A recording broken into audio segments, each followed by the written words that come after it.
Krak Shalo 10,323 Chakri Tangjak Rung Prungnai Rongno Toye Agotla Press Club Klaijaka Kaisha Kokthum Panda Ashalni Kokthum Panda Klaika Narayan Sutrodor Kokthum Panda wo Kok Shanani Tangai Narayan Sutrodor Shaka Supreme Court ni Bukhaktei Rungbedengno Rajaka show cause notice Hanai কেসটাতে supreme court আমাদের রাজ্যের শিক্ষা দপ্তরকে notice করেছে কারণ দর্শানোর জন্য কেন আমাদেরকে ছাঁটাই করা হলো এই ব্যাপারে আপনারা মোটামুটি অবগত আছেন তারপর আমি যে একটা কথা বলছি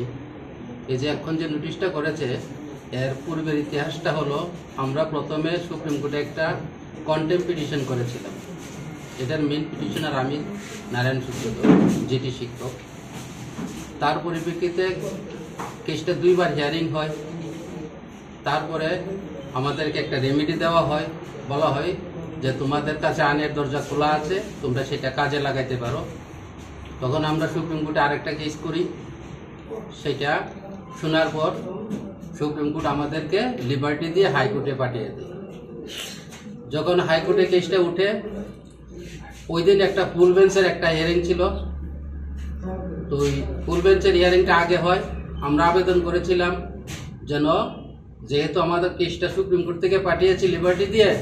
ডাবল বেঞ্চে উঠবে আমাদের কেসটা যেন আগে হিয়ারিং হয় কিন্তু আমাদের হাইকোর্ট মাননীয় হাইকোর্ট আমাদের কথা শুনেনি তারা ফুল বেঞ্চের আগে হিয়ারিং করেছে হিয়ারিং করে ওই কেসটাকে ডিসমিস করে দিয়েছে পরবর্তী সময় 5 মিনিট পরে আমার কেসটা উঠে আমার কেসটাকে সিমিলার ম্যাটার বললো it is already decided by the full bench এই কথা বলে ডিসমিস করে দেয় আমরা কিন্তু আশা করেছিলাম যেহেতু সুপ্রিম কোর্ট পাঠিয়েছে হাইকোর্টে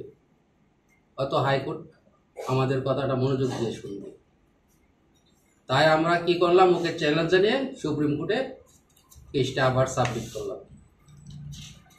আমি যখন কেসটা সাবমিট করি তার 20 দিন পরে প্রণব বাবু ওনার কেসটা সাবমিট করে তখন দুইটা কেসকে ট্যাগ করে জানুয়ারির 5 তারিখ হিয়ারিং হয় বিচারপতিগণ দেখলেন আমাদের কেসের যুক্তিকতা আছে তাই তারা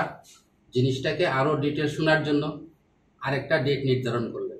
তখন আমরা পিটিশনার ছিলাম 165 জন ওই আরেকটা ডেটের আগে আমরা আরেকটা এসএলপি জমা দিই স্বপ্নারানী দাস নামে সেখানে 481 জন আবার পিটিশনার যুক্ত হয় ওই কমিশনের রিপোর্টে ওনারা বলেছেন যে আমাদের আসলেই চাকরি চাই আর আমি বলতে চাই এখানে যে কোর্ট বা আদালত তথ্য প্রমাণ ছাড়া গল্পে কাউকে বিশ্বাস করে না রায়ও দেয় না তারা হলো তথ্য প্রমাণ লাগে যাই হোক পরমপিতার দয়ায় আমরা এমন তথ্য পেয়েছি হাতে যেটার কারণে আমরা বর্তমানে সুপ্রিম কোর্টে টিকে আছি এবং আমি সেই সব সহযোদ্ধাদের বলতে চাই যারা চাকরিচ্যুত হয়েছেন বলে দাবি করেন আমরা 1017 জন মাত্র পিটিশনার হয়েছে এর আগে কোনো কেস কিন্তু এত সংখ্যক পিটিশনার দেখাতে পারেন কোর্ট বরাবরই বুঝতে পেরেছেন যে 462 জনের লোকই বরাবর আমার কাছে চলে আছে আমি বলতে চাই যারা গড় থেকে এরকম ভাবনা নিয়ে আছেন ওনারা জিতলে আমরাও জিতব ওনারা বৃথা বসে আছেন কারণ আমরা যারা 1017 জন আমরা আমাদের নাম বাবার নাম আমি কোথায় চাকরি করেছি এই সমস্ত তথ্য সুপ্রিম কোর্টে রাখতে পেরেছি কিন্তু ওনারা তো রাখতে পারেন এখানে আমি বলবো আমাদের নেক্সট হিয়ারিংটা হবে 17 তারিখ মে এই গত রায়ে গত যে হিয়ারিং শুনানিতে যে সুপ্রিম কোর্ট 4 সপ্তাহ সময় বেঁধে নোটিশ করেছেন অর্থাৎ আগামী